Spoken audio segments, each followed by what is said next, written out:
संसद के मॉनसून सत्र में मोदी सरकार की तरफ से फॉरेन कंट्रीब्यूशन रेगुलेशन एक्ट यानी FCRA बिल पास कराने की पूरी कोशिश की गई, लेकिन विपक्ष ने इसका पुरजोर विरोध किया, जिसके बाद केंद्र सरकार बैकफुट पर आई और इस बिल को जॉइंट पार्लियामेंट्री कमेटी के पास भेजने का फैसला लिया गया। सरकार के इस फैसले पर विपक्ष की प्रतिक्रिया भी आई है। तो क्या कुछ कहा है विपक्ष ने और क्या है पूरी खबर, जानेंगे इस रिपोर्ट में। संसद के मॉनसून सत्र में फॉरेन कंट्रीब्यूशन रेगुलेशन एक्ट या विदेशी अंशदान विनियमन अधिनियम में संशोधन बिल पर सरकार और विपक्ष आमने सामने है। केंद्र सरकार इसे पास कराने की पूरी कोशिश कर रही है, लेकिन विपक्ष के विरोध के आगे अब सरकार को झुकना पड़ा। दरअसल ये बिल NGO को मिलने वाले विदेशी फंड की जानकारी रखता है। इस पर विपक्ष का तर्क है कि इस बिल के जरिए सरकार गैर सरकारी संगठनों यानी NGOs को मिलने वाले फंड पर निगरानी रखेगी और जो सरकार के प्रतिकूल काम करने वाले संगठन हैं या कुछ खास समुदाय के लोगों को टारगेट करेगी। वहीं विपक्ष के जोरदार विरोध के बाद इस बिल को JPC यानी ज्वाइंट पार्लियामेंट्री कमेटी के पास भेजने का फैसला लिया गया।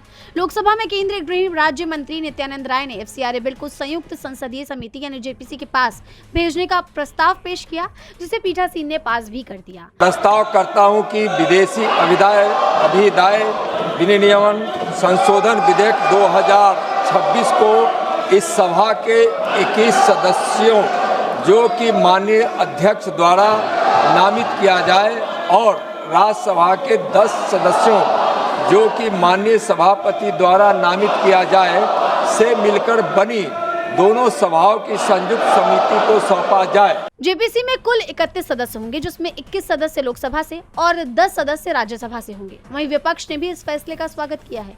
कांग्रेस प्रवक्ता सुरेंद्र राजपूत ने FCRA संशोधन बिल को JPC में भेजने पर कहा कि ये एक बेहतरीन कदम है। ये बेहतरीन कदम है। सरकार कम से कम समझ गई है कि JPC में सारी बातें होनी चाहिए। JPC में विपक्ष के लोग ज्यादा हों तो ज्यादा बेहतर है, ताकि FCRA बिल में जितनी कमियां हैं वो खत्म हो सके। वहीं सपा सांसद डिंपल यादव ने कहा, करिए अगर जा रहा है JPC में तो अच्छी बात है, क्योंकि हमारे तो ऑलरेडी रिजर्वेशन से जो हमने बताया है कि किसमें किस तरह से मैनिपुलेशन हो सकता है संस्थाओं को लेकर, उनकी जमीनों को लेकर, और किस तरह से जिस तरह NGOs काम करते हैं लोगों की एजुकेशन के लिए, बच्चों की एजुकेशन के लिए और बहुत सारे अन्य कार्य भी करते हैं, तो उसको सीधे हिट करने की सरकार कहीं ना कहीं, अगर ये बिल आता तो कहीं ना कहीं सरकार इंटिमिडेट करती ऐसे ऑर्गेनाइजेशन संगठनों को जो सरकार के अनुरूप काम ना करे। माना जा रहा है कि संसद के शीतकालीन सत्र के पहले हफ्ते के आखिरी दिन कमेटी अपनी रिपोर्ट इस बिल को लेकर पेश कर सकती है। DB लाइव की रिपोर्ट।